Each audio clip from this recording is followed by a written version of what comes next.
Good morning, everyone. I am Ava Tanyahura, and I am very pleased to welcome all of you to BSI's Sustainability Webinar Series. This is part two, Disclosing Your Impact. We are honored to have the support of our valued partner, the Philippine Energy Efficiency Alliance, PE2. Our sincere thanks to Mr. Alex Ablaza, President of PE2, and the entire PE2 team for their support and commitment to promoting this event. To ensure a pleasant experience for everyone, kindly take note of our housekeeping reminders. All lines will be muted during the webinar. Please submit your questions in the Q&A chat box. The webinar will be recorded. We will share the recording and slides with all attendees after the webinar. Please take a minute to complete the feedback survey before leaving the webinar at the end. Good morning, everyone. Welcome to our webinar on disclosing your impacts. As ESG continues to shape business strategy, how we report these impacts is more important than ever, not just for compliance, but for building long-term trust and resilience. In 2025, we're seeing a global shift towards standardized ESG disclosures. Frameworks like the Global Reporting Initiative, GRI, remain foundational, especially for organizations focused on stakeholder impact and transparency. At the same time, the ISSB's IFRS S1 and S2 standards are gaining momentum, helping companies align sustainability reporting with financial disclosures. Public reporting is evolving into a strategic communication tool. Stakeholders, from investors to customers, are demanding clearer, more consistent ESG data. And with the rise of digital verification tools and third-party assurance, ensuring the accuracy and credibility of these reports is becoming a top priority. Today's session will guide you through the evolving landscape of ESG disclosure, how to choose the right standards, report with clarity, and verify your data with confidence. Thank you for being here. We're excited to get started. We are truly fortunate to have such an inspiring and distinguished group of speakers whose insights and experiences elevate the impact of this event. Dana Grace Rutilla from BSI, Attorney Mara Louise from the SEC, Engineer Katreena Pillejera from GRI, and Harris Guevarra from Drink Communications and Basecheck. We are now moving to the main presentation. A kind reminder to all to type in your questions in the Q&A chat box. I am pleased to introduce Dana Grace Rutilla, BSI's Client Manager on Sustainability. A registered chemist with over 13 years of experience in the certification and training industry, Dana is highly skilled in sustainability reporting requirements, including GRI, SASB, and TNFD standards. She holds a bachelor in chemistry and a master's in business administration, along with certifications as a GRI professional and in GAG verification. Over to you, Dana. Hello, good morning, everyone. Hopefully, we're all safe and dry right now.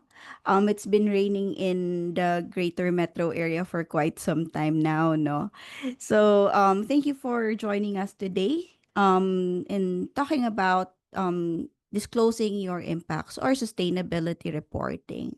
So first, let us start with sustainable development first before I move forward with with ESG and such. So when we talk about sustainable development, it is a holistic approach that seeks to balance economic growth, social inclusion, and environmental protection, which ensures that current needs are met without compromising the ability of future generations to meet their own. No? So that's sustainable development. It also emphasizes a long term perspective where we use our resources responsibly and we preserve our ecosystems as well. These sustainable development is actually aligned or closely intertwined with the United Nations Sustainable Development Goals or UNSDGs, which is a set of 17 global objectives that is designed to tackle critical issues such as poverty, inequality, and climate change by 2030. Okay. Central to this discussion, of course, is the concept of ESG, or in the Philippines, it's EESG, which is environmental, social, and governance criteria, and or environmental, economic, social, governance, and governance criteria. So these are a set of standards that are used to evaluate your operations and performance based on your commitment to sustainability and ethical practices. Next slide, please. So, um, in today's world, really, the importance of ESG factors are undeniable. These breakdown reveals key components that shape responsible business practices. On the green side, we see environmental factors. So these are factors that focuses on climate change, biodiversity, and pollution, which urges us to minimize our ecological footprint. On the um, pink side, so it's economic. So these are more on our contribution to the economic climate of the country or the area that you are working on. On the light blue side, which is social, these encompasses diversity and inclusion or the DNI, um, human rights, no, community impact, which fosters workplaces that empower all individuals. Governance, how also is about robust leadership management, risk assessment, and anti corruption measures, which ensures transparency and accountability. When you combine all these elements together, these drive sustainable growth. It promotes prosperity and equity while addressing global challenges as well. We would want to embrace ESG as it is not just ethical. No? It's essential for our long term success, not just as an organization, as well as a nation. No? So we would want to integrate the principles of sustainable development into our ESG framework so that we can create value that not only drives profitability but also contributes to the societal well-being and environmental stewardship. This synergy encourages businesses to innovate and invest in sustainable practices, while ultimately addressing global challenges and ensuring their long term viability and resilience. Okay, next slide, please. Okay, so now let's talk about sustainability reporting or sustainability report, which everyone here is looking forward to. No? So this is actually a vital process for organizations that are committed to transparency and accountability. It outlines your economic, environmental, and social impacts, which provide stakeholders. So this can be investors, these can be policymakers, this can be even people in the academic area as well. No, to with a clear view of your sustainability performance and initiatives. So, this is actually a communication tool showcasing your efforts and progress in sustainable practices. When we share these types of information, we build trust with our stakeholders as well as highlight our commitment to a sustainable future. Okay. Next slide, please. Okay. So let's talk about the key components of a sustainability report. So it usually consists of the following. Of course, you have your executive summary, which is the overview of report. You highlight your key achievements, and it sets the tone for the information that follows. It also serves as a snapshot for stakeholders, those who are into TLDR, too long didn't read, no? But it and also summarizes your organization's journey and successes in sustainability. Of course, there's also the organizational profile, which talks about your mission, vision, and values, who you are. Uh, this is actually essential as it helps your stakeholders understand the framework within which sustainability initiatives are developed. It highlights your unique approach and commitment to responsible practices as well. So, and then next will be your stakeholder engagement. So, this is actually describing how you interact with your stakeholders. This can be internal or external. This could include your employees. This could include your customers. This could include the community that you thrive in. It details the methods of engagement and how the feedback is incorporated into your sustainability strategies. Um, in terms of your sustainability journey or your sustainability initiatives, we have to always remember that stakeholder engagement is vital because it ensures that we are responsive to the needs and concerns of those we impact. Okay. And then last will be the next one, sorry, it's not the last, but it will be your sustainability goals and targets. So these are your objectives and metrics that you use to measure your progress. This is also your roadmap for future sustainability endeavors and enable stakeholders to track your performance over time. So when we set specific measurable targets, it demonstrates that our accountability as well as our serious commitment to continuous improvement. Next slide, please. So continuing on, of course, part of our sustainability report will be data, data, data. So our performance data presents both quantitative and qualitative data on our ESG performance. It includes metrics related to resource consumption, waste generation, carbon emissions, as well as our social impact. When we provide clear data, we can illustrate our progress and challenges. It allows our stakeholders to assess the effectiveness of sustainability initiatives. Some might add case studies and examples where we talk about our sustainability initiatives and programs, no, to contextualize the data that we present. It demonstrates that our goals translate into actionable practices. We can always showcase successful projects as we can inspire others and provide a blueprint for effective sustainability efforts as well. Last but not the least will be future commitments. Now, it outlines our future plans and areas for improvement.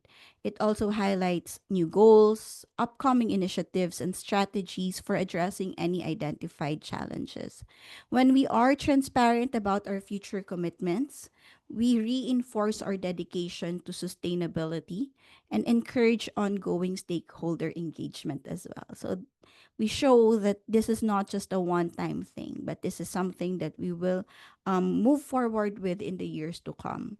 So, in summary, these components work together to create a comprehensive picture of your sustainability efforts.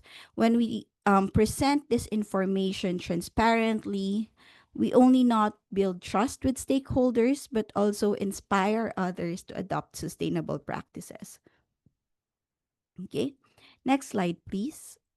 So, of course, there are always best practices for sustainability reporting.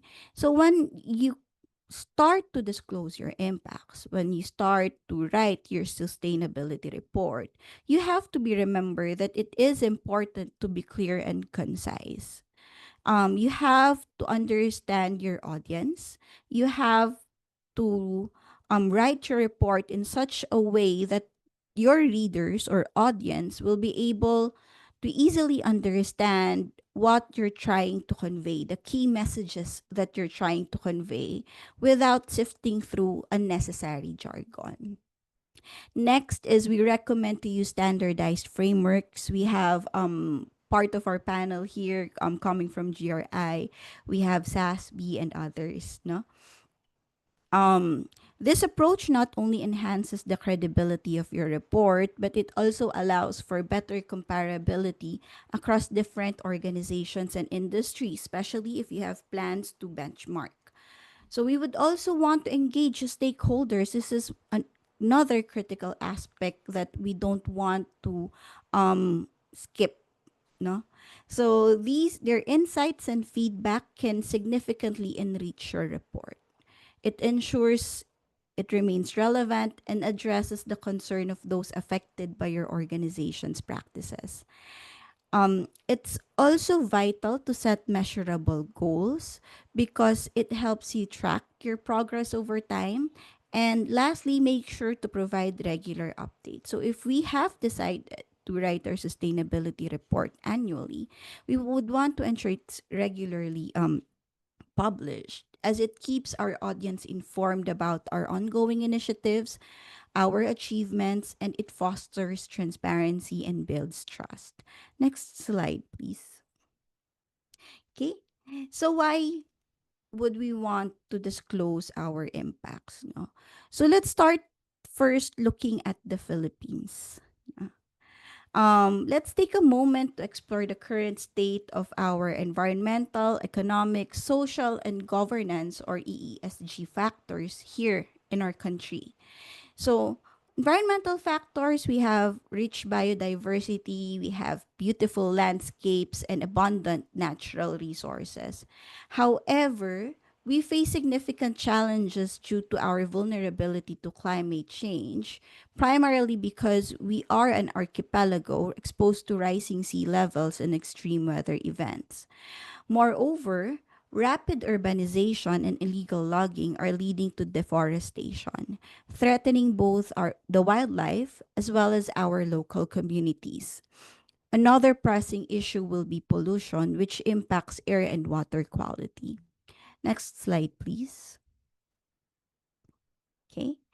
So, when we look at the social factors, poverty and inequality remain significant challenges, affecting millions and hindering overall social progress. Many communities still struggle with limited access to essential services, which exacerbates these issues. Labor rights are also a critical concern as workers often face exploitative conditions and inadequate protections. However, there is a growing emphasis on community engagement, with various initiatives aimed at empowering local voices and fostering collaboration.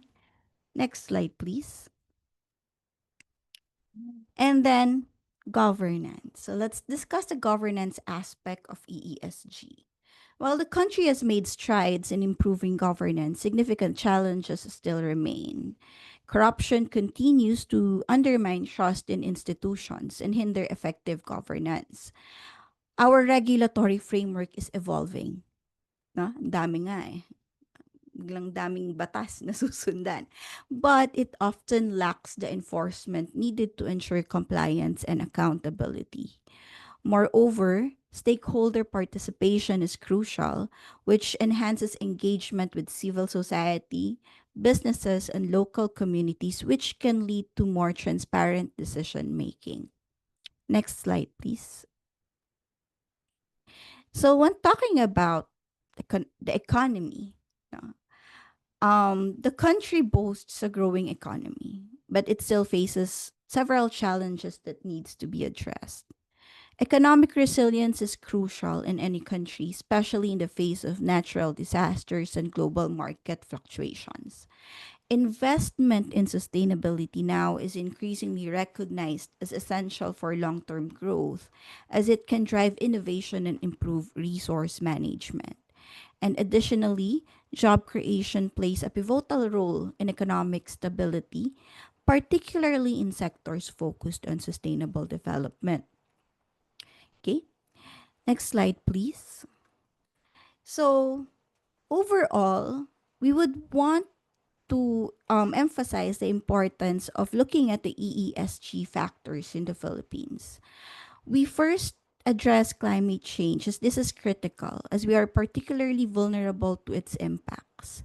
Next is we promote social equality, ensuring that all citizens benefit from development, no? Helping to reduce poverty and inequality. We would also want to strengthen governance, as it is essential for building trust and ensuring that resources are used effectively. And lastly, we would want to enhance our economic resilience, which prepares our nation to better withstand shocks, whether it may it be environmental or economic. Next slide, please. Okay. As we have explored the current landscape of EESG in the Philippines, it is very important that we also recognize both the challenges and opportunities that lie ahead. Um, Starting with the challenges, there's limited awareness about EESG principles, which can hinder effective implementation across various sectors, which is why BSI, as part of your global community, would want to share this knowledge to others. Many stakeholders may not fully understand the significance of these practices. Uh, Another challenge will be data availability, as this is a major issue. If we don't have reliable data, it becomes difficult to measure our progress and make informed decisions. And finally, there's a need for capacity building at all levels, which ensures that individuals and organizations have the skills and knowledge to implement EESG initiatives effectively. On the other hand, there are significant opportunities to leverage.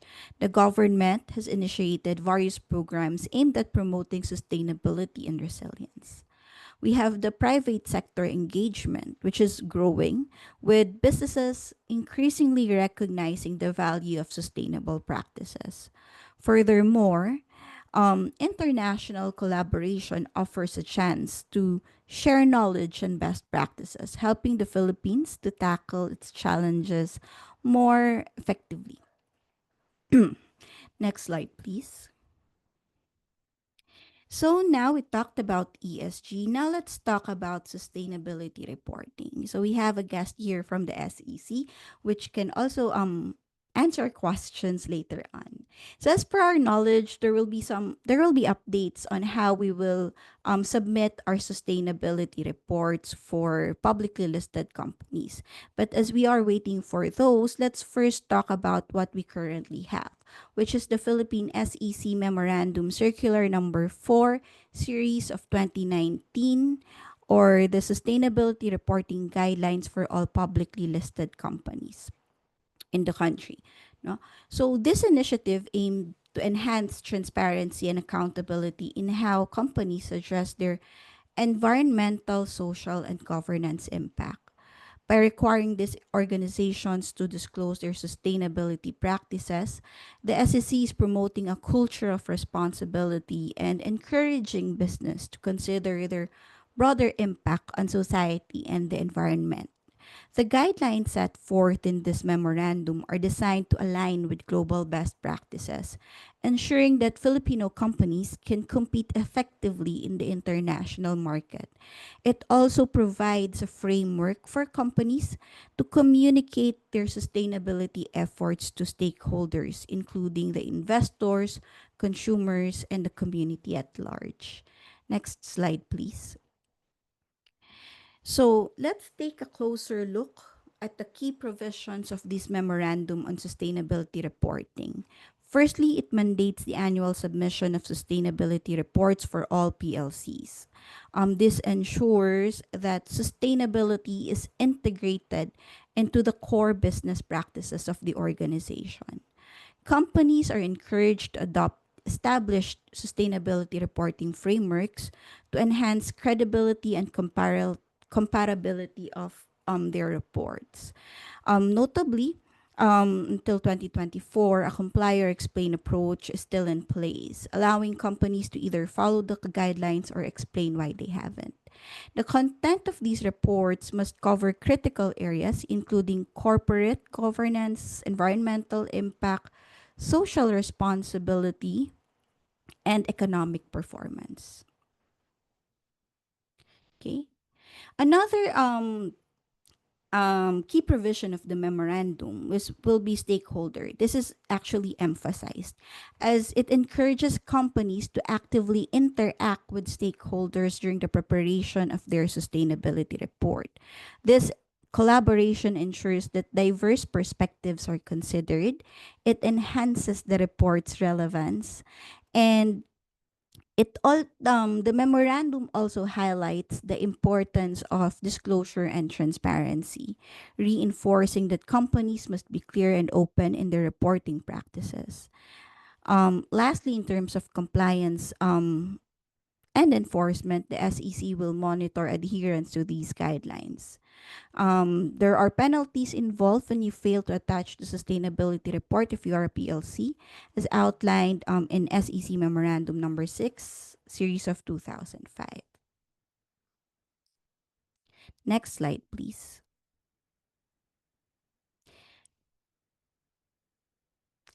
Next slide, please.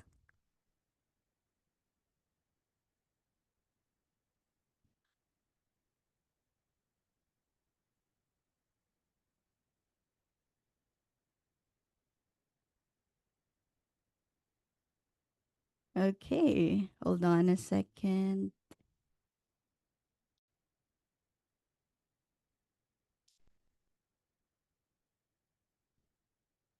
So there's a yeah, that's the challenges of live.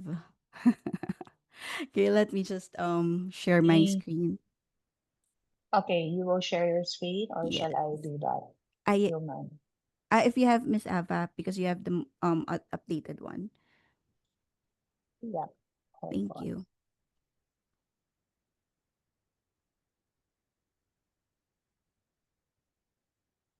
Okay, yeah, that's the.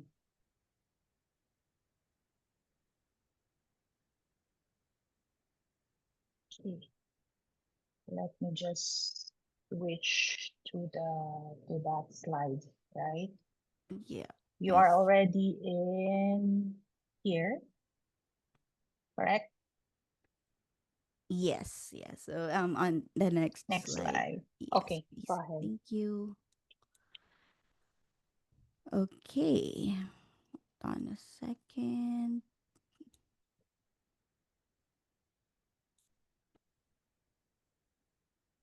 Okay. So now let's explore the sustainability framework for publicly listed companies in the Philippines. At the core of this framework is corporate governance. Okay. Which mandates that companies disclose non financial performance related to the environmental, economic, and social aspects through the integrated annual governance report. These ensures that companies are held accountable for their actions um, and impacts on the society. Okay. The framework actually focuses on economic, environmental, and social performance, which recognizes your success is not solely measured by financial gain, but also by your contribution to the community. Additionally, it is built on internationally recognized principles and metrics that were established by organizations like GRI, SASB, TCFD, and other standards for non financial reporting. This approach underscores the commitment that our companies must have towards conducting business in an ethical and responsible manner. Next slide, please.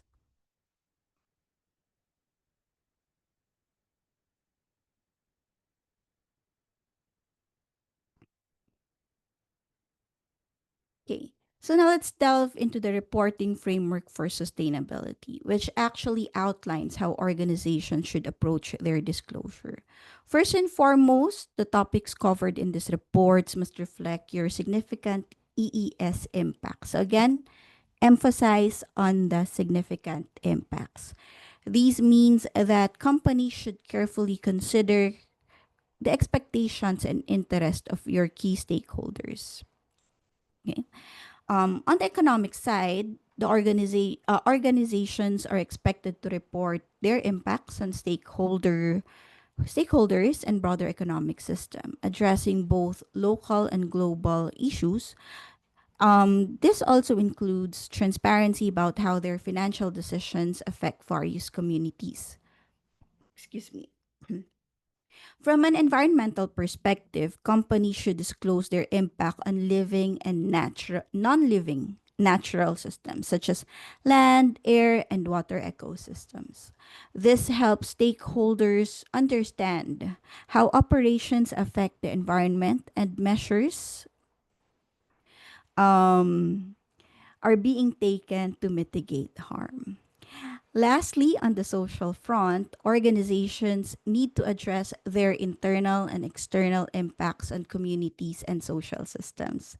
This includes how their practices affect employee well being, community engagement, and overall social responsibility.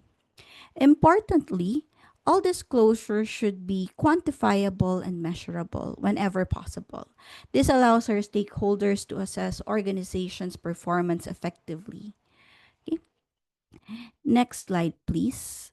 So, as I have said, part of the key concept of or key provisions of sustainability reporting is that we would want to identify our stakeholders and engage with them. So, let's take this moment to discuss the concept of stakeholders and their importance on sustainability reporting. Okay. A stakeholder is actually defined as any individual or group that has an interest in or could be affected by the organization's activities.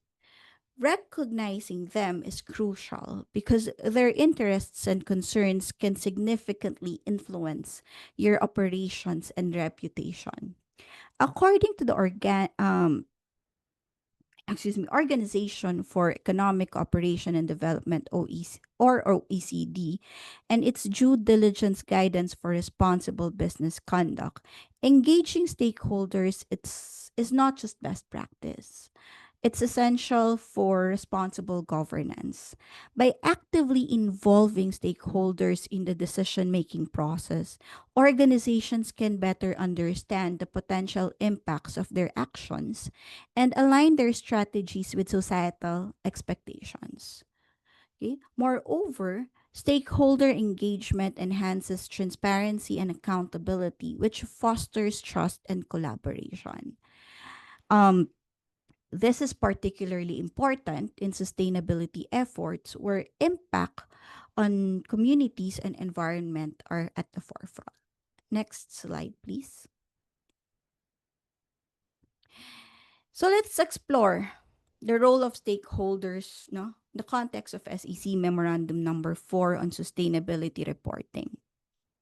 Stakeholders can be categorized into main groups. We have internal and external. Internal stakeholders may include employees, management, and shareholders.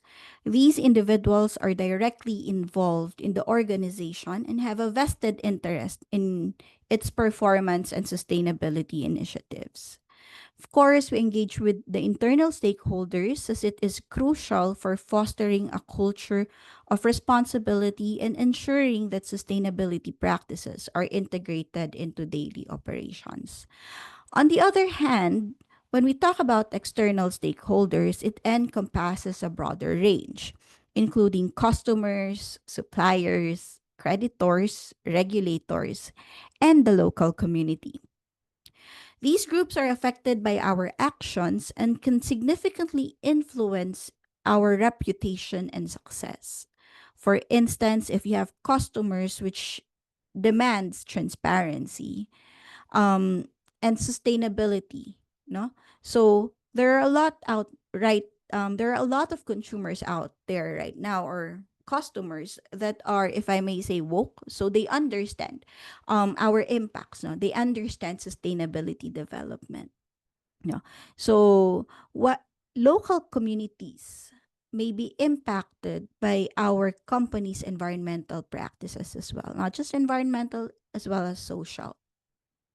So, we have to emphasize the importance of engaging both internal and external stakeholders in the preparation of sustainability reports. By doing so, organizations can gather valuable insights. It can address concerns and enhance our reporting's relevance and credibility. Next slide, please. Okay. So there are tools and techniques for stakeholder identification. There are a lot out there, but let me just discuss a few. So these are some effective tools and techniques which are critical for successful sustainability reporting. So of course, we have our stakeholder mapping, which is one of the foundational techniques. These visual tool helps organizations categorize stakeholders based on their level of influence and interest. Now, by mapping stakeholders, companies can actually prioritize whom to engage and focus their efforts accordingly.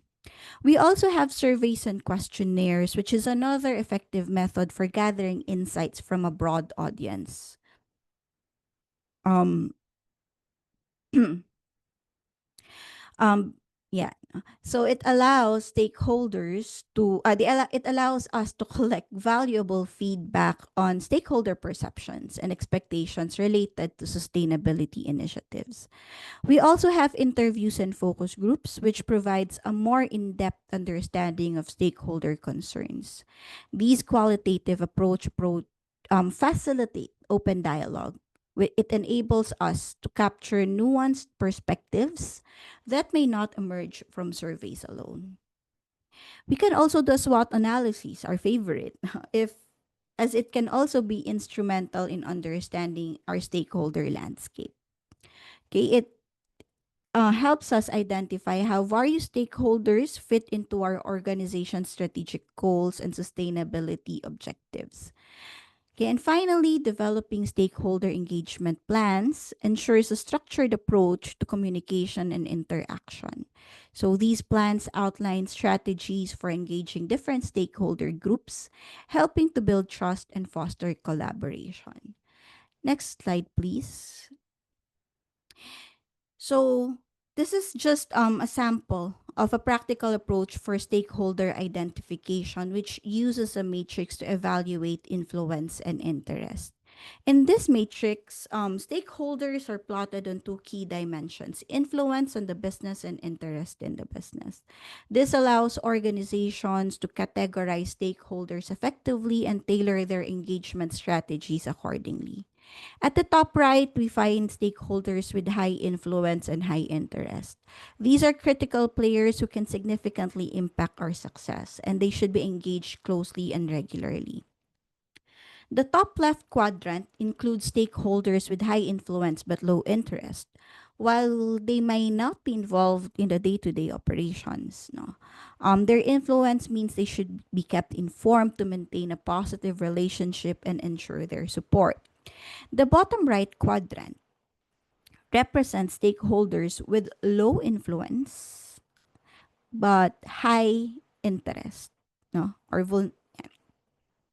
um they should be yeah. So these individuals may not wield much power, but their enthusiasm can be harnessed for advocacy or support. Okay, and finally, the bottom left will be low influence and low interest. Um, while may not require extensive engagement, it's still important to monitor them to ensure they remain informed and satisfied. So another category that you may use or plot, no, will be influence and vulnerability to your impacts. Next slide, please. Okay.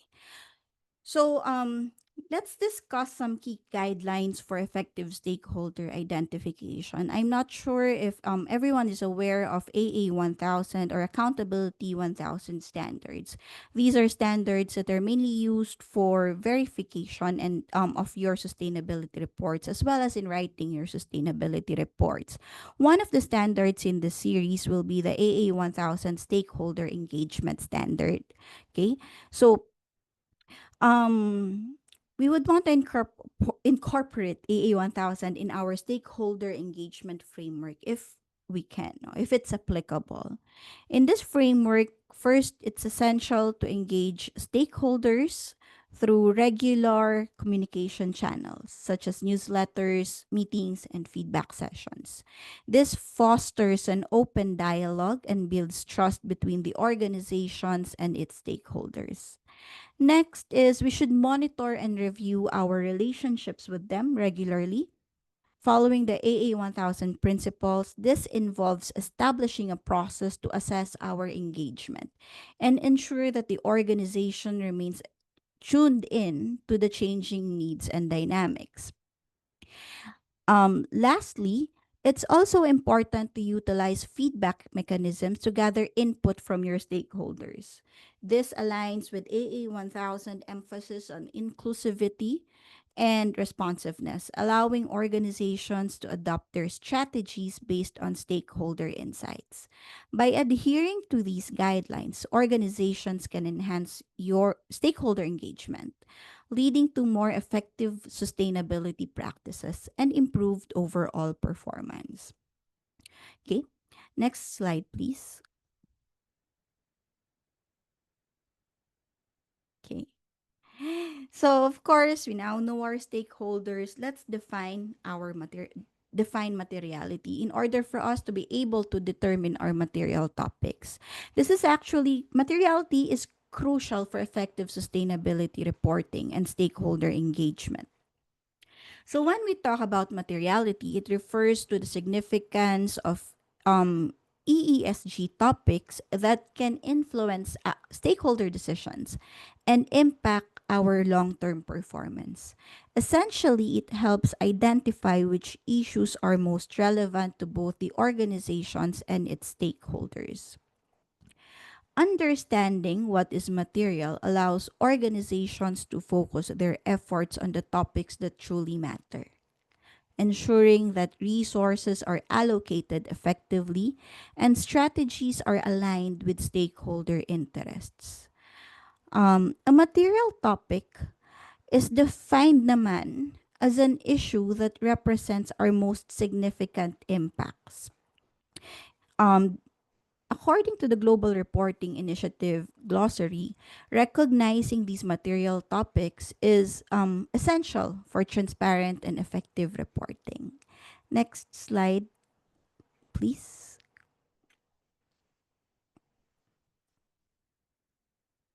Okay. So let's briefly explore the concept of materiality in sustainability reporting.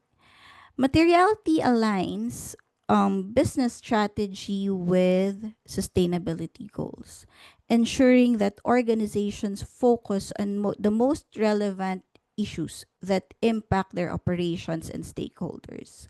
This alignment enhances transparency and builds stakeholder trust, which is essential in today's market. Okay.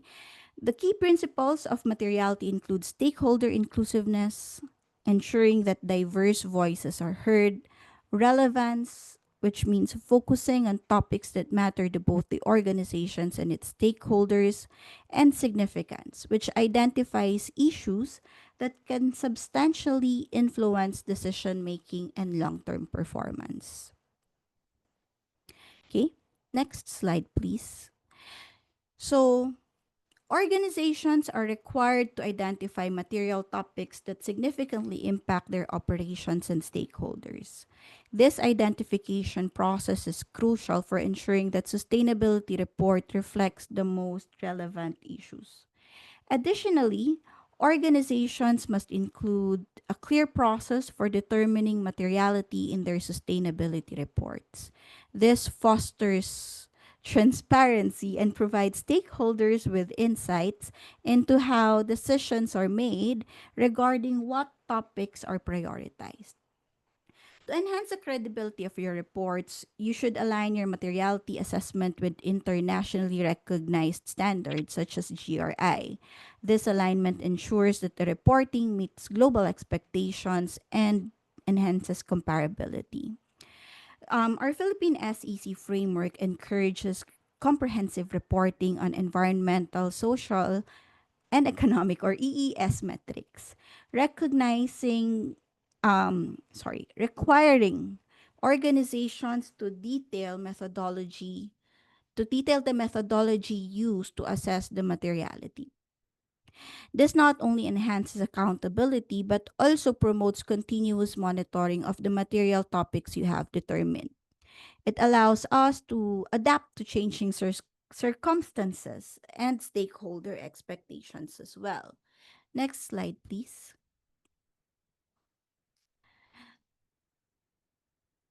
Okay. So now let's talk about how to determine materiality in our sustainability reporting.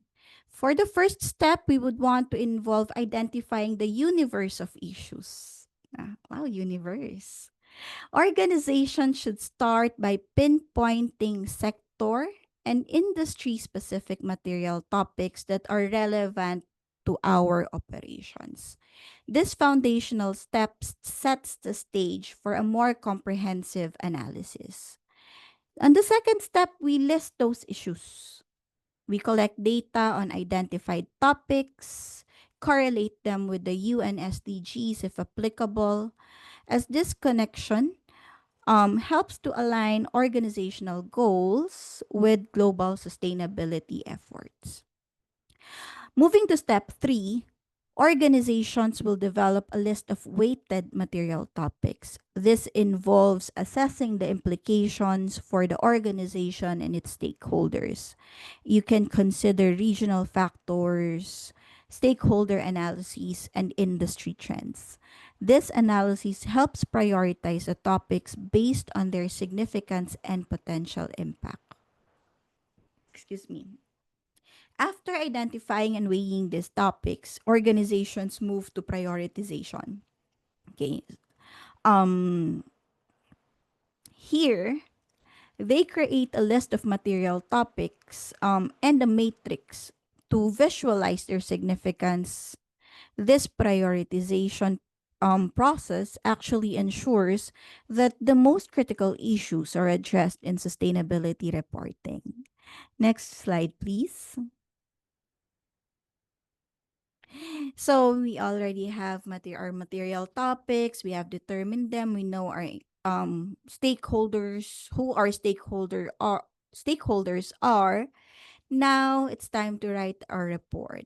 And I cannot emphasize on the importance of data gathering. Okay. When we have effective data, it enables us to have informed decision making, as we are relying on data driven insights that supports our planning as well. These ensures that organizations can make choices based on solid evidence rather than assumptions. Next is it fosters transparency and accountability, which are crucial for building trust with stakeholders. By sharing our data, we demonstrate our commitment to ethical practices and responsible governance. Additionally, data gathering is also essential for regulatory compliance. It helps us meet legal requirements and align with established standards, ensuring we adhere to necessary regulations. And finally, it aids in performance measurement and improvement, as it enables benchmarking against industry standards as well and facilitating continuous improvement. Okay. Next slide, please. Effective data gathering also supports stakeholder engagement, no? By helping organizations understand stakeholder concerns and enhances communication. It fosters a collaborative environment where stakeholder voices are heard. It also plays a critical role in risk management, as it helps us identify risks and manages crisis proactively. Okay. Additionally, if we have effective data gathering, it also drives innovation and competitive advantage. It enables us to identify trends, foster innovation and differentiation in our offerings, as well as our sustainability strategies. Finally, it also contributes to global goals by supporting sustainable development initiatives. If we have data driven strategies with the goals we have set, no, or with the sustainable development goals, we can make a meaningful impact on society and the environment. Next slide, please. So, as we have said, we would want to have measurable goals. So this can be in form of sustainability indicators or key indicators. To further transparently report, no, your sustainability performance and identify areas for improvement. Organizations must determine sustainability indicators. These are specific metrics used to evaluate and communicate your performance across various sustainability aspects. These provides valuable insights into how well an organization is meeting its sustainability goals. Common indicators could include carbon footprint, which is the measurement of your greenhouse gas emissions, energy usage, water consumption, um, waste generation indicates how you effectively manage your waste, while employee diversity highlights the commitment to inclusive practices. Finally, community engagement measures how we are our involvement and impact on local communities. When we utilize these indicators, we can transparently report our sustainability performance and identify areas for improvement, which fosters accountability and drive positive change. Next slide, please. So, of course, there are a lot of sustainability frameworks out there that can guide us in our reporting efforts. But I would want to focus on GRI, or the Global Reporting Initiative Standards, which is a comprehensive framework for sustainability reporting, focusing on your economic, environmental, and social and governance impacts. We also have the International Integrated Reporting Council, um, integrated reporting framework that combines financial and non-financial performance. The Sustainability Accounting Standards Board offers industry-specific standards to help you disclose material sustainability information to investors. We also have the Task Force on Climate-Related Financial Disclosures, which recommends reporting on climate related risks and opportunities. These frameworks cover various sustainability topics, which includes governance, natural capital, and financial and others as well. Next slide, please. Okay. So, looking at their guiding principles, the GRI emphasizes the importance of impact of the organization to their stakeholders. Stakeholder inclusiveness and sustainability context, which provides a comprehensive approach to reporting. The integrated report framework promotes a strategic focus on future orientation, encouraging organizations to integrate financial and non financial information to provide a holistic view of their performance. When we talk about SASB, as we have said, it focuses on industry specific disclosures. It emphasizes the relevance of sustainability topics to your investors and the need for consistency and comparability in reporting. Finally, TCFD recommends that organizations disclose climate related risks and opportunities, which highlights their impact on financial performance. Next slide, please. So when it comes to materiality, let's look how they approach materiality. No, GRI defines material topics as those that significantly impact the economy, environment, and society, emphasizing their relevance to stakeholders. The IR framework focuses on materiality in terms of its impact on the organization's ability to create value over time, considering both short and long term perspectives. SASB prioritizes material issues that are financially relevant and highlights the importance of sustainability topics that can influence investor decisions.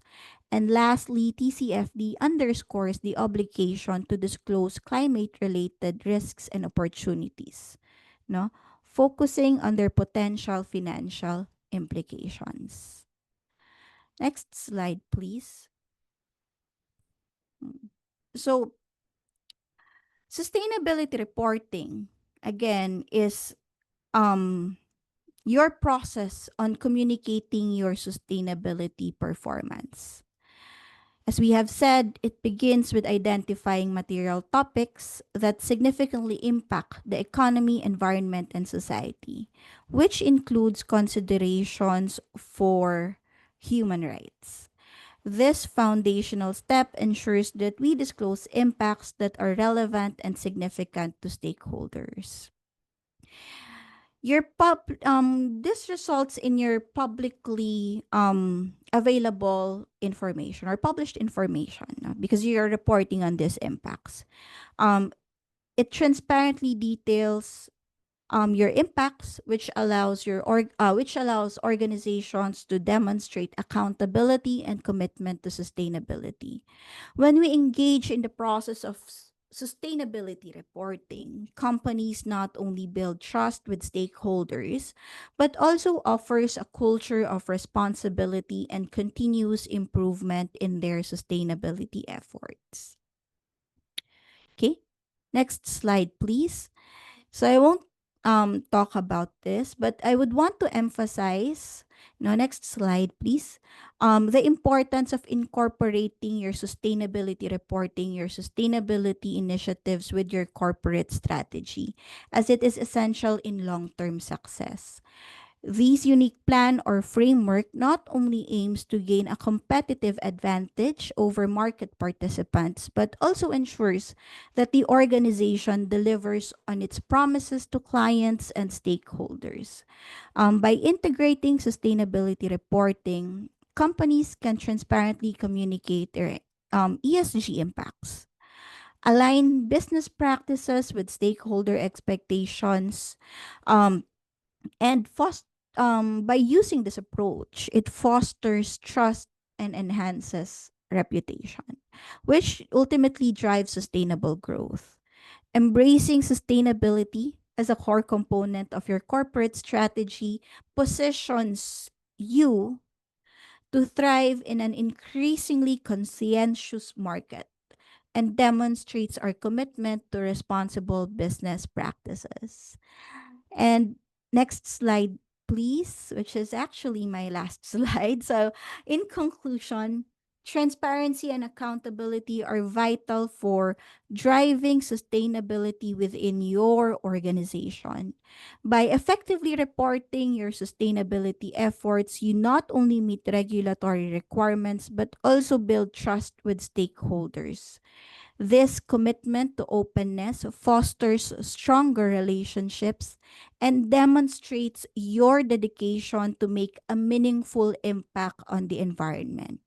Embracing these principles will not only enhance your reputation, but also position your organization as a leader in sustainable practices, which paves the way for a more responsible and resilient future. So thank you everyone for listening, and back to you, Miss Alva. Thank you, Dana, for delivering such a clear and engaging, insightful presentation. We invite everyone to please stay with us until the conclusion of the webinar because we will be offering you access to complementary resources designed to support your continued learning and success.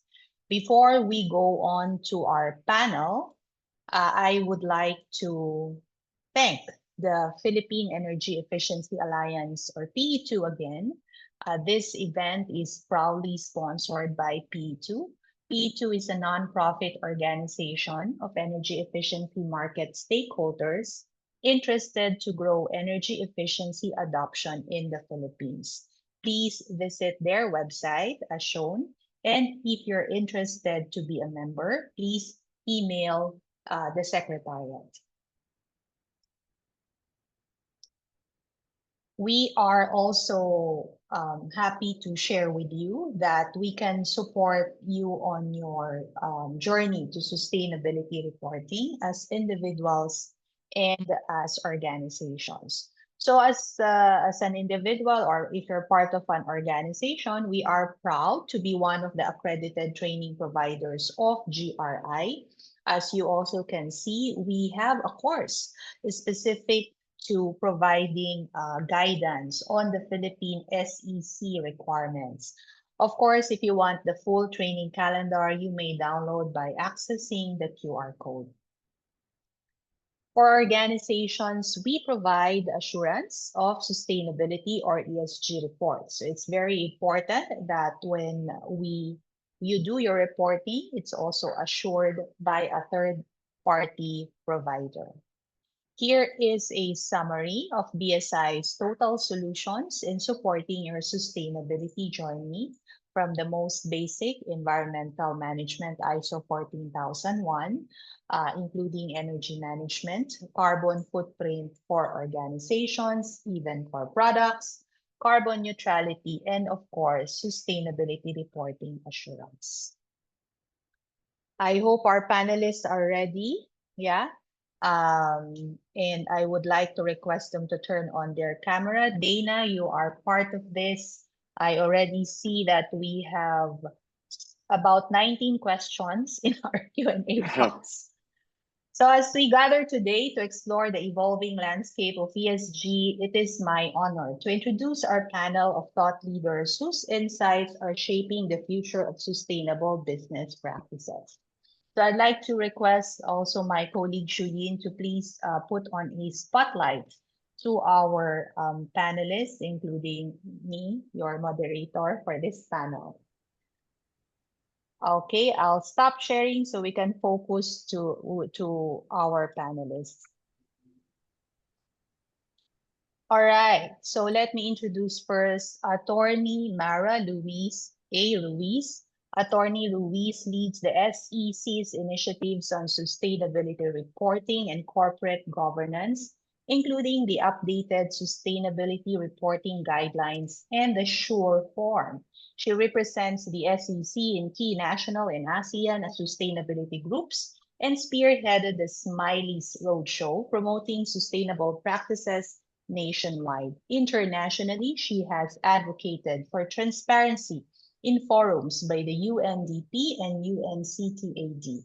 With a strong background in law and regulation, she champions good governance and sustainability in business. Please welcome Attorney Mara. Hello, Attorney Mara. Good morning po. Good morning, everyone. Morning. And we also have Engineer Maria Katreena Pillejera. Kat is a country manager for the Philippines at the Global Reporting Initiative, or GRI, a licensed chemical engineer with a decade of experience in sustainability. She has led reporting and consulting projects across sectors and holds expertise in GHG management, plastic neutrality, and climate studies. She holds 2 master's degrees in energy engineering and public management, and is a founding board member of Reboot.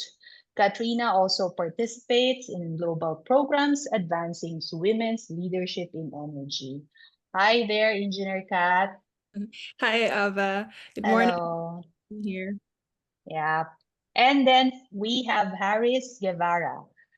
Harris is the president and CEO of Drake Sustainability Communications, a leading agency supporting sustainability reporting across Southeast Asia. He holds a master's in sustainability, entrepreneurship, and design from Brunel University, London, and is a Young Founders Fellow of the Westerwelle Foundation. In 2024, he founded Basecheck Carbon Management Services to help Philippine companies manage their greenhouse gas emissions. Wow. Medyo mabigat ang ating panel. Of course, we also have Dana here. So as ESG issues become more central to business strategy, disclosure is no longer just about compliance. It's about building trust, demonstrating accountability, and creating long-term value. So let's explore now how companies can move beyond box ticking and toward meaningful, transparent disclosure that drives real impact. So to everyone in the panel, my first question is, how does your organization contribute to the advocacy and implementation of ESG impact disclosures among companies in the Philippines? So I think I would like to start, if you don't mind, with Harris. Harris? Yeah, sure. Hi, good morning, Ava. Thank you. As Ava mentioned, I run Drink Sustainability Communications. We help companies and organizations with sustainability reporting. We've been around for 15 years already, having like produced 160 plus annual and sustainability reports. So we contribute to the advocacy of sustainability reporting, ESG disclosures in multiple ways.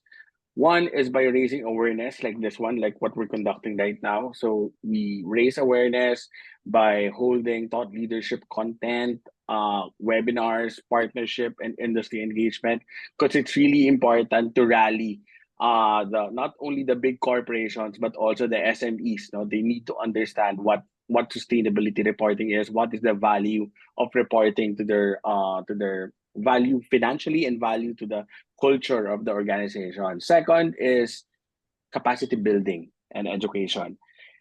As you can see with the slides of Dana a while ago, it's very complicated. But thank you, Dana. It's a very comprehensive sustainability reporting 101 deck. It can be confusing for first-time reporters.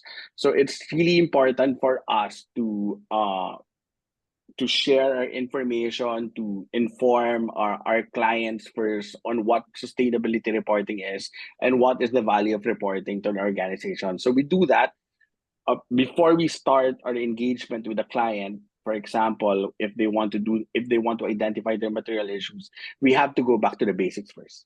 What is sustainability? What is climate change? How will this affect your business, etc., etc. Third is by report development and storytelling. So we specialize in sustainability and annual sustainability report writing, helping organizations translate complex ESG data into clear, honest, and compelling narratives. Because we have to understand that a sustainability report is not just a technical report, it's also a creative material that needs to be understood by all of your audience, regardless of who you're talking to. So aside from raising awareness, capacity building, and report development, of course, we also advise on materiality and impact metrics. We help our clients avoid greenwashing, so we can talk about greenwashing later as well. And we support SMEs and emerging reporters. So we partner with a lot of big corporations, because if they report, their suppliers will also follow them, right? Because they look up to this big companies. But it's also important for us to rally the SMEs towards sustainability reporting. So later I can talk more about that. But those are some of the ways, the multiple ways that we implement and we advocate for sustainability reporting in the country. Thank you, Harris. Let me move on to Engineer Kat. Sure. Well, perhaps to answer your question properly, I would like to give a little bit of history of GRI, or the Global Reporting Initiative, especially for our audience here today. I'm not assuming that everyone has heard of us, but in any case, we were formed following a public outcry back in 1989. It's an environmental disaster caused by the Exxon Valdez oil spill. And to give you an idea, it's I think 11 million gallons of oil. So just think of it like, in the kitchen, you have a mishap with your small amount of oil is already annoying, but with 11 million gallons of oil on the Alaskan coast, it's a global concern. So at the time, it was Ceres and Telos Institute who initiated the development of an environmental reporting framework. And then from 1989, I think it was 1997 when they developed formally the GRI, the Global Reporting Initiative. At the time, they were based in Boston. And then in 2002, only 5 years after, GRI was inaugurated as an independent organization. And then from then, there was an expansion on the focus. So instead of just focusing on environmental, we're also focusing on the economic and the social aspects, and also the governance, of course. Now, with GRI, our main tool is what we call the GRI standards. And of course, the development of that, we just don't stop there. We, of course, offer support to all of our stakeholders when it comes to using the GRI standards. So for everyone's appreciation, the GRI standards is, I would say, like it's like a Bible for sustainability reporting. If you print it out, it's a very thick book. It has all like the guidance and recommendations of what you can do with your sustainability report. It also includes topics encompassing environment, economic, and social aspects of sustainability. And in those topics, they have like metrics and whatnot. Basically, it's like a cheat sheet for not just companies, but any organizations really who want to report on their sustainability impact. So for instance, here in the Philippines, reporters mainly are coming from the public listed companies, but there are also universities who are reporting, and NGOs.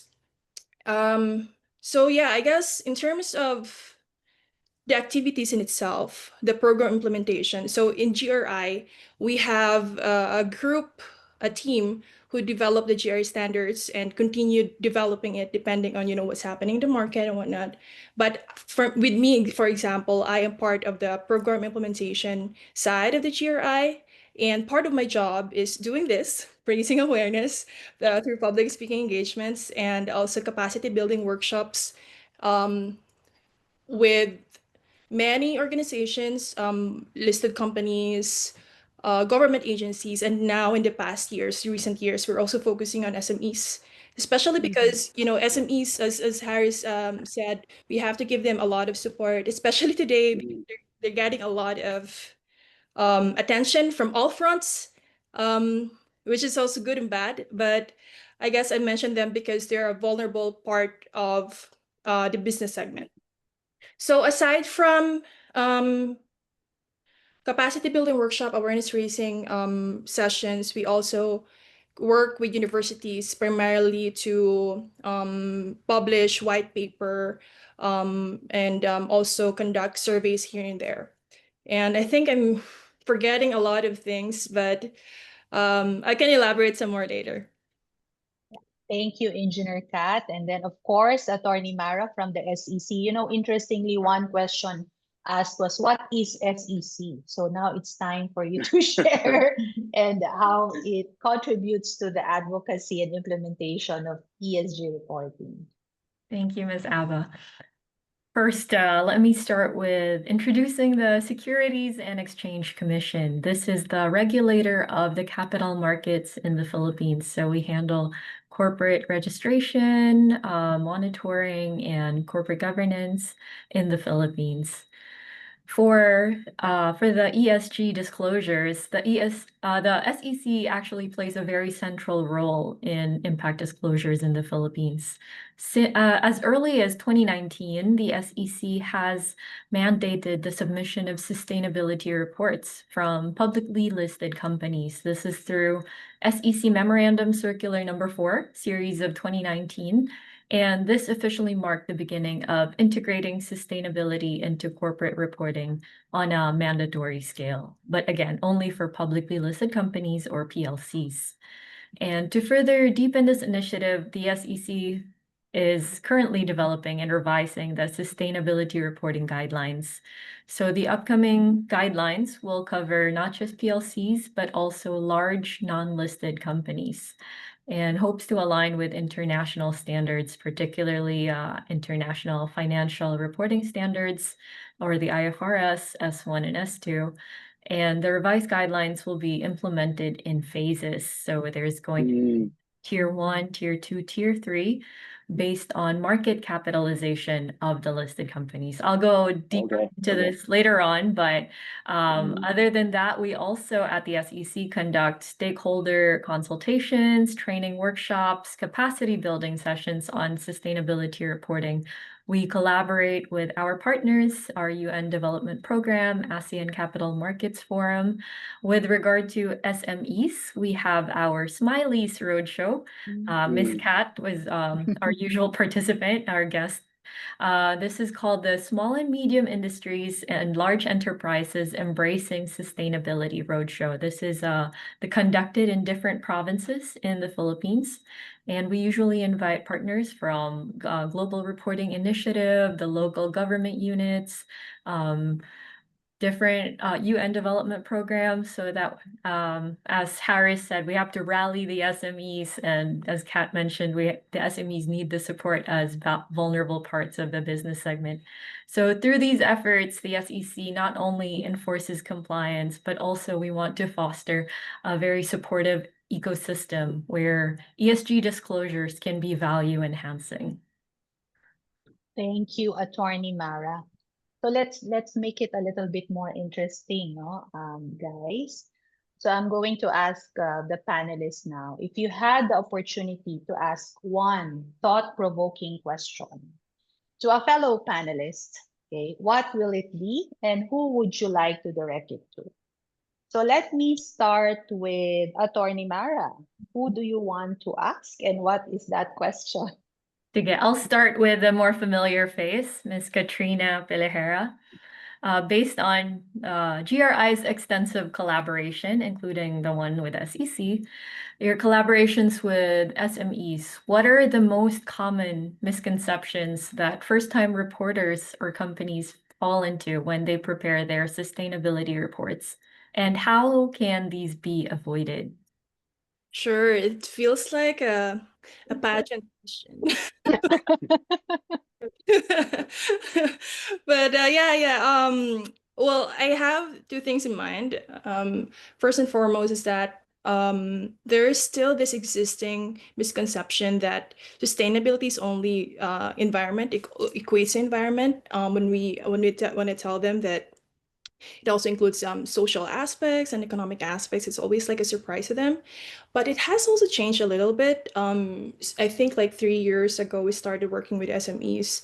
It has always been like consistent. But just very recently, I think last week or 2 weeks ago, I had this speaking engagement. And all the time, I kind of like do a little bit of survey, like, just verbal survey, especially if it's in person with my audience, especially also if it's SMEs. And then some or two of the audience is already aware that it's not only the environment part when we talk about sustainability, which is a good sign for me. But I think it's very prevalent that when someone hears the word sustainability, the first thing that they think is environment. At the same time, it's also very understandable and logical. I mean, to think, for instance, GRI was initially established because of the oil spill, and that was only associated with environmental disaster. But reading through the how to call this, the issue itself, the Exxon Valdez spill, the verdict, if I'm not mistaken, was the blame was assigned to Exxon, and primarily because they have incompetent and overworked workers. And that is, I'm not saying that, that it's the only reason, but that tells us that there is more to it than just the surface of like seeing how it's affecting the environment and the sea, but looking at as well as at the whole organization. Like, for instance, if they have like if they're accountable or transparent in terms of their working conditions, in terms of their training programs, if someone is holding them to a certain standard, and perhaps only maybe it didn't happen. Another one is, and this is not only applicable to SMEs, or maybe not even applicable to them, but I'm getting this from my experience from my previous life. Before I work with a certified training partner of Jury as well. Basically, also like a small consulting firm. And at a time, our bread and butter is also sustainable reporting, helping companies when it comes to developing their sustainability reports. And some of the companies that I work with, they think that having a long report is better, which is I would say not true. Just think of it as just think of a sustainability report as a thesis. So Mhm. it has to be concise, it has to be clear, it has to be all the words there should be intentional. It doesn't have to be long. It just have to be like be to the point and true as well. So yeah, so long is not doesn't mean necessarily mean better, but only that whatever is in there should be really substantial and has Mm. uh, uh, meaning or a purpose for your stakeholders.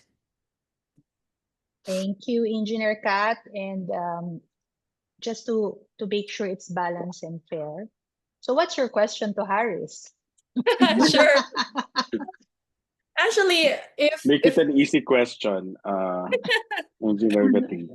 well, to make it fair for myself, because I also shared, uh, the history of GRI.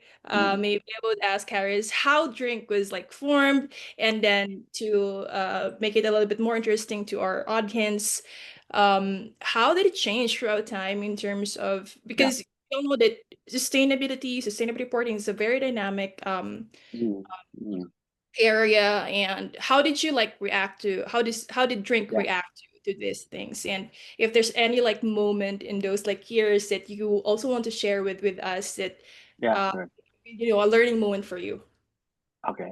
When we started sustainability reporting as a service back in more than a decade ago, there were like two or three companies only in the Philippines who were reporting. So our service to them is pretty straightforward. Give us the data, we write your report, and we design it in a book form. Pretty straightforward, no? But we've grown alongside the growth also of the sustainability reporting movement and sustainability in the Philippines. So we know that sustainability reporting is not just about storytelling; it's also about strategy building. So we transitioned from storytellers to sustainability strategists. Also, because we started to offer report advisory, how to conduct materiality, all the other requirements that you have to do in order to deliver a quality sustainability report. We started to help them map their stakeholders because it's a requirement, of course, of GRI, which is the commonly used sustainability reporting framework here in the Philippines. We also transitioned from being just creatives who wrote reports and who designed materials to capacity builders.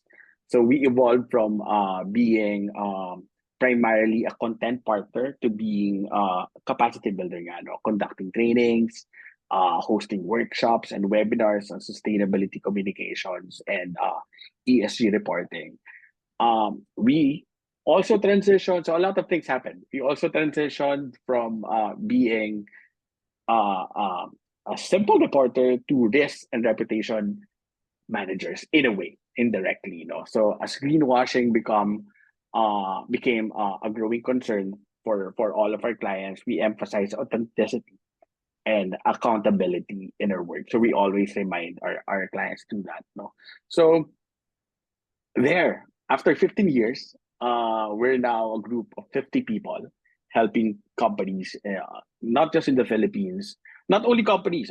We also help government agencies and NGOs to produce their sustainability reports. We help them not just in writing the report, but in making sure that they understand the value of sustainability reporting and that they treat the report as an internal document to improve their business strategy when it comes to sustainability. That's a short summarize history, Attorney Cat offering. Engineer Katcha. Engineer Cat, sorry. Engineer Cat. Thank you, President Harris. Thank you for that. Thank you, Yeah. Ma'am Ava. And para fair, no? So Harris, what's your question to Attorney Mara? Actually, they already answered my question. I was supposed to ask them about what, because we know that sustainability reporting can be very complex and a burden for first-time reporters, especially SMEs. So I was about to ask them, kanina, what are the programs that they are offering kay Attorney Mara sa SEC, to support SMEs, and I found out the is it the Smiley program? Siguro I'll change my question right now. Hope you don't mind. Pero I can Attorney also Mara. sound para ma-plug ko yung next Smiley's Roadshow namin. Yeah. Sige. But aside from that, I want to understand also. I'm sure our audience wants to wants to understand also what primarily motivates SMEs to take on reporting and sustainability seriously, even though we know that that there are real challenges like financially. It's sustainability reporting is not a priority for SMEs. So what motivates them as well in pursuing sustainability reporting? Thank you. Thank you. Okay, first let me just plug our Smiley's Roadshow since you opened it up. This is last year we had 3 different roadshows in Davao, in Cebu, in Baguio. Last month we just had it in Tagaytay. Our next one is going to be in Subic next month po. If you'd like to participate, the SEC will be posting the registration link anytime soon. You can participate online or face-to-face, and it's free of charge in partnership with the UN Development Program and also with our partners like GRI. Please stay tuned to our SEC website for registration links. Okay, so back to the question. Tapos na yung commercial. And so based on our experience with SMLEs, including the large enterprises, usually it's not companies are interrelated. So most of the time they're part of a supply chain. And one of the motivators for SMEs is because of the demand of the supply chain. And there's also investor demand for more credible, more consistent, and more comparable information. So usually investors look into the reports of companies, and this encourages SMEs also to gain investors.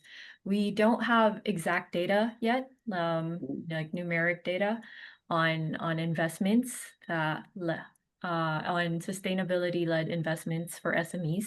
However, this is based on our correspondence with SMEs.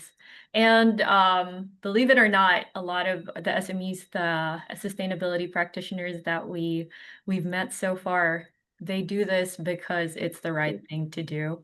So it sounds very motherhood, but we have witnessed that this is generally the sentiment of our sustainability practitioners from the SME sector. Yeah. It's good to know that. That's very inspiring. Thank you. Thank you, Attorney Mara. So let's move on to some fireside chat, guys. Are you ready to answer some of the 32 questions from our audience? I mean, don't worry, most of this I'm sure you know. I'll identify who's the most, I think most likely to answer this well. So first question, I think this is for Attorney Mara. Our company is not yet listed in the as a PLC. Is there a possibility that the government will eventually require all companies to submit as well a sustainability report? Thank you. Sa ating proposed roadmap po, initially it will be covering publicly listed companies. For the timeline, meron po tayong proposed timeline for mandatory disclosures for, I'll start with PLCs, the listed companies. The large capital listed companies will be in 2026, mid-capital listed companies in 2027, and small cap SME listed companies in 2028. For non-listed companies po, we hope to cover large non-listed companies in 2028. This is Mhm. for companies with annual revenue of 15 billion or more. Beyond that, we don't have a proposed timeline yet for small and medium non-listed. However, I think this is part of the plans in the long term of the SEC. So for now, yun pa lang po, our timeline only covers up to the large non-listed companies in 2028. Thank you, Attorney Mara. And it's a very common question in any event where we attend on topic of sustainability reporting. So this next question, I think Dana. So kala mo Dana, you're ano na, off the hook. This one is for you, or maybe Engineer Kat, but it's up to you if you want to also answer. As a telco mobile company, our economic impact on ESG is our ability to provide connectivity applications on ESG via clouds, for example, carbon registry, MRV. If we make this part of the services of a telco, recurring charge or just to build loyalty, will it add to our ESG index rating or improve it?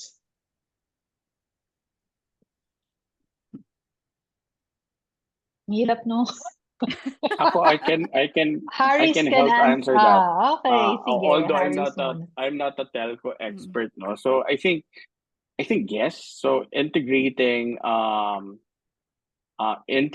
a carbon registry. I assume MRV is measurement, reporting, and verification, right? Yes. So integrating that into your system, into your services can in fact positively impact your ESG, environmental, social, and governance rating, especially if it's done in a way that really demonstrates material value creation, no, for climate action and stakeholder trust. So parang if you provide digital infrastructure for MRV, whatever your company is or whatever your business model is, especially if it's telco, you help enable carbon accounting and reduction for other sectors as well. So you help your other clients, whether that's agriculture, transportation, SMEs. So that practice positions your company as a climate enabler, so not just a neutral player. So yes, it positively contributes to decarbonization. That's why it will improve your ESG rating. And at the same time, the practice is also, it will, I think it will qualify under scope 4, which is avoided emissions, which although not yet standard in all frameworks, is that it's gaining traction as well. It also has a social impact. So because you provide inclusive access to climate solution, in a way. So there, it builds stakeholder trust, and I'm sure if you do that, you will need to also collaborate with the government and also international climate program. So all of these things will contribute positively to your ESG rating. I hope I answered it correctly. Thank you, Harris. Kat, you want to say something? Just a little bit of insight as well. So with GRI standards, of course, we only produce the standards, right? And help out organizations in terms of how to use it and whatnot. But because I think the question is, we don't have an ESG rater here, but I think Mm, for them. But maybe just to give you an idea as well on how that world works. So the ESG raters, they have different methodologies on their own. So it doesn't mean that if you submit to this one, it will be equivalent. Your score will be equivalent mm, to company A and company B. So I think practical advice would be for you to check with the ESG rater that you're interested in, and see what are the topics that they are checking on your sector specifically. Yeah, I think yeah. here in the Philippines we have S&P Global, MSCI, sustain. I don't know if we have Sustainalytics in the Philippines, but you can easily Google it anyway. Thank you. Thank you, Engineer Kat. I think that's it, unless Dana wants to say something, but don't worry, there are so many questions for you. But before that, Attorney Mara, is there a penalty for incomplete sustainability annual report that is being implemented right now? Penalty. Currently po, we penalize the non-submission of reports. However, moving forward, I'd like to share that in the upcoming memorandum circulars, which I think would be more relevant, there will be transition reliefs. So rest assured that we want an inclusive application of the upcoming SR guidelines. So there will be transition reliefs for penalties. Thank you. Thank you, Attorney Mara. This question next, I think Dana, you can answer this. Can we consider the emission source as not material if the GHG emission is insignificant compared to the total emissions inventory? Let's say less than 1%. Unless it's in scope 1. Okay. Yeah. Okay. But for the others, of course, you have to determine your materiality. Now, if you've said it's 5%, so anything below 5% may not be material, but again, you have to justify. Okay. Thank you, Dana. Thank you. Next question, is it right to include the previous data gathered on the updated sustainability reporting? So for instance, the previous data is already in your last sustainability report. Example, there were certifications gained 2 years ago from this year's sustainability report. So my understanding here is that they would like to include information on their reporting now or something they've accomplished 2 years ago. Is that okay? I mean, anyone can answer. I could take a crack on this, but I think because it's a case-to-case basis, whatever you write in your sustainable report, but at the same time, we have principles in GRI that could guide you on what to include. So one of those is timeliness, and another one is also comparability. So if you want, for instance, to show your historical data from, let's say, what year is this year, 2025, 2022 to 2025, for instance, then you can do that, and in fact that's very much encouraged. But in terms of, let's say, certifications, it also depends if it's still valid today, if it's from 2 years ago. There's also but for instance, for the principle of timeliness, it only means that whatever is, like, if there's an issue right now, you have to report on it right now. Don't wait after like 2 years or 5 years to talk about it, right? So those are like the things that you can like consider when you report. But definitely you can do whatever you want, only guided Okay. with the healthy process and this so-called principles. But at the same time, again, it has to be intentional.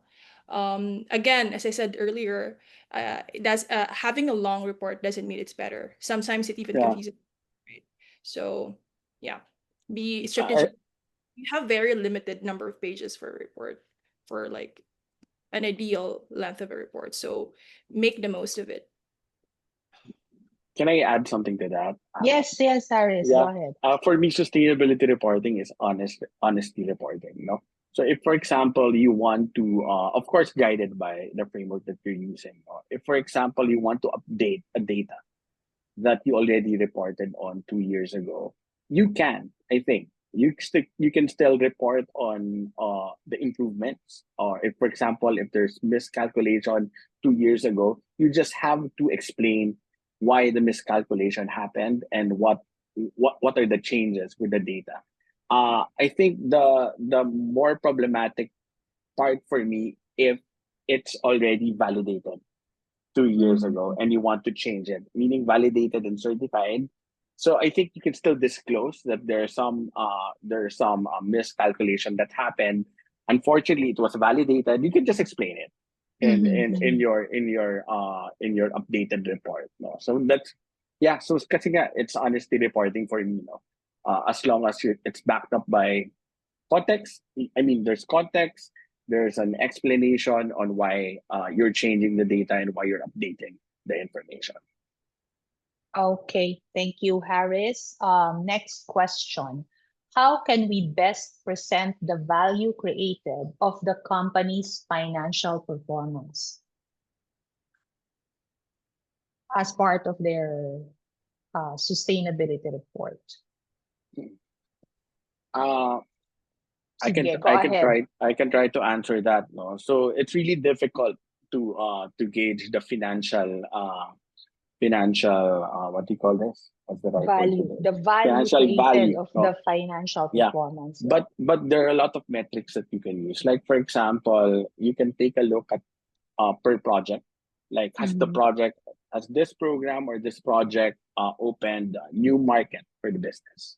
Mm. Diba? No, so has this program of yours attracted new customers and consumers, no, or increased share of your of share of income, no, meron din bang cost savings? So in a way, you are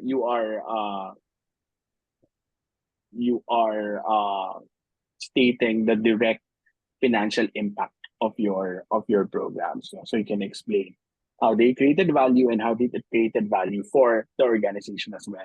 But of course, there are also indirect financial impacts, no, that you can list down in your report. Like for example, uh, make yung innovation mo ba, does it improve your ESG performance or enhance customer loyalty? So these things are intangible, no, you cannot really measure it, but still it has indirect financial impact. No, does it lead to long-term revenue for the company, no, or meron bang improvement with, for example, employee engagement, diba? So and then you can contextualize it by including survey results on the program, testimonials from the beneficiaries of your program. So that's how you can directly and indirectly connect uh, um, value creation with your financial performance. Yes, may I add as well? Yes, yes. Go ahead, Attorney Mara. Yeah, so as uh, introduced by IFRS, the entity also may disclose the current state, so the effects of the sustainability-related risks and opportunities on the financial position, the financial performance, the cash flow of the current reporting period. But it also says that you can share the financial position, financial performance, and cash flows of anticipated effects of sustainability-related risks and opportunities. So this can be quantitative or qualitative as well, the information. Thank you, Attorney Mara. Okay, so well, since you are on the spot, there is a question. When is the implementation of SEC memo or series of 2019? I think the date. They can find it in the web, right? The implementation date of the memo. Yes, this was back in 2019. So we have reports back in 2020 as far back Okay, as okay, okay. 2020. I'll let our colleagues answer it because I think that can be researched as well. Yeah. Oh, since you also mentioned ISSB earlier, so based on the information we received, SEC is preparing to implement the mandatory sustainability reporting, aligning with ISSB. I mean, what is the discussion there right now? Because previously we know that it's the foundation is mostly GRI, right? So I think there are some inquiries on what will it be in terms of structure. I mean, you and of course, Engineer Kat can reply to this in terms of what would that be. Yeah, so for the roadmap, the SEC will be issuing for public consultation a memorandum circular. Hopefully by next month po, we're issuing an MC on the adoption roadmap of the implementation and adoption of IFRS or PFRS S1 and S2. This is the Philippines adoption of IFRS S1 and S2. So as not to preempt, I invite everyone to please wait for our MC hopefully next month. Please give us your public comments. It's open for public consultation and for consideration. So yun na muna, teaser muna po. Engineer Kat, you want to say something? Yeah, sure. So GRI is always here to support SEC and also the listed companies and other companies as well, for that matter. And with the onset of the possible adoption of ISSP in many jurisdictions around the world, not just here in the Philippines, we do have an interoperability a mapping document between GRI standards and ISSB. GRI is actually very known to have this many documents, alignment documents and whatnot. You can find them in our website at globalreporting.org. But I think one of the most really important interoperability document right now is the GRI ISSP interoperability. And we are going to conduct training sessions for this in the upcoming months. We're hoping to squeeze in a session or two within the year, and hopefully more by next year. Yes, I'd also like to add that the SEC really appreciates the role of the Global Reporting Initiative. They've been our partner as far back as even before I was with the SEC. They've been working with us closely on our corporate governance forums every year, and they've shared consistent support and all out, not just financial support, but information and we hope to continue the partnership moving forward.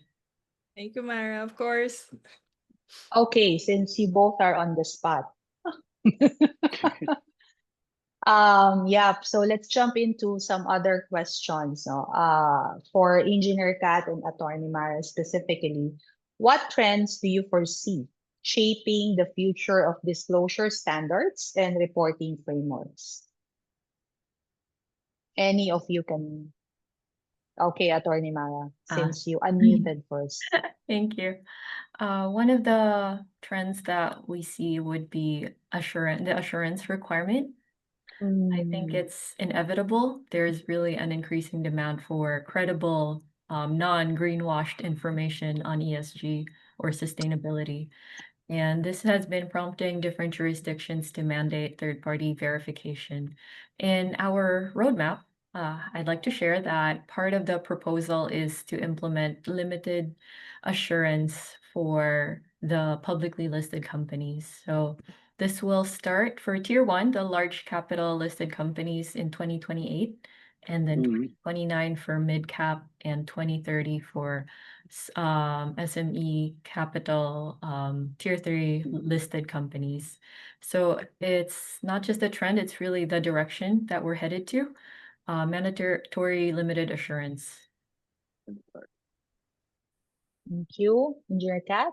Well, in addition to external assurance, I would say in terms of what's happening right now around the world, one of the focus will be on social inequities. So for instance, with TCFD and NFT, right? So they're focusing first on climate and then on biodiversity and now on social inequities. And it's also the same movement at GRI. So we are also revamping our labor standards. And for instance, the GRI standards in itself, the topic standards, from 34 topic standards, we brought it down to 31. Two of those are related to environmental and social compliance. So thinking that it's already a spelled out, compliance, we took it out. And then the other one it wasn't really taking out, but reintegrating it to the whole of the system, the GRI standards, which was the human rights assessment. We have recognized that the human rights topic is not just a topic, but it's an encompassing principle that should be taken into consideration in all of the topics under sustainability. And I think looking at the social inequity is also very logical because with the SDGs, with the sustainable development goals, the slogan there is leaving no one behind. And Mm. it doesn't make sense for us to move forward without taking care of the most vulnerable part of the community. And we can answer that hopefully by having more safeguard and rigorous, I don't know, guidelines around this topic. Okay, thank you, Engineer Kat, for that. Harris, for you, what are some effective ways to make sustainability reports easier for the public to access For and the general public. understand? For the Yeah. general public, right? Actually, there's also a question from the audience. If there is such a seminar to tell the story, right, of a sustainability report, because I don't know, it's only us probably who's reading sustainability reports. Yeah, But how I'm about sure some of the public? yeah, Yeah. yeah, as we all know, it can be very dense and technical and difficult. Mm. Hindi pala very, no? It is most It of the time is. technical, no? So because primarily because a sustainability report is number one a technical report, no? You have to produce it to comply with regular with SEC, if you're a listed company, you know. So, but it's really important to summarize the key points at the start. So these are just practical tips. Summarize key points, provide an executive summary, like a one, like at a glance, you will see what's inside the report. Provide the major highlights, the impacts, the goals. If there's a fact sheet or one pager document that you can download, develop something like that. No, it's a technical report, so focus on what matters to stakeholders. But a sustainability report doesn't need to be boring. We have to. We always push our clients to go beyond the printed report that we always produce. No, you can be as creative as you can. Like for example, I think I mentioned it, Ava, in one of our sessions before at the Net Zero Carbon Alliance. If you're a restaurant owner, for example, no, you can produce a menu and treat that as your sustainability report, because you can already inject some of the data there in your menu board, no, that are compliant with the reporting framework that you are using. So use clear and plain language. Visual storytelling is important, and choose the right material for the right audience. Like for example, you cannot force your communities to read your 250-page technical report, no, and distribute it to your farmers, for example, no. Although they can read those, no, pero it's not helpful for them. So you provide other materials. Like we have another client. What we did was we we created comics. We developed comics, a sustainability comics, no, for Wow. them, no. This was like in early 2016, before the pandemic pa. So ang daming paraan. You can a diary, for example, different materials, no, and maximize also the use of social media, multimedia channels, no, explainer videos, podcasts, to communicate your impacts to your stakeholders. Again, it is also not just a communication material, a technical material, it's also a marketing material. So if you use the language of marketing, hindi talaga pwede yung printed report. No, you have to produce other type of materials that would resonate to your target audience. So if you are a public facing brand, for example, and you have a space, you have a retail space, no, use that as well as your sustainability report space, no, to communicate your impacts to your stakeholders. So ang daming advertising and marketing strategies that you can use to make sustainability reporting more engaging, because that's the common problem. That's actually the one of the first problems that you will encounter when you talk about sustainability reporting. No, how can we make it more engaging?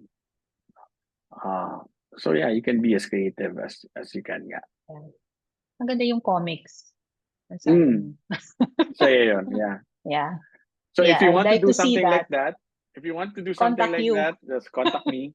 I'm Yeah, now actually, ano. I encourage Harris, Attorney Mara, and Engineer Kat, if you don't mind to put in your contact details in the chat for everyone.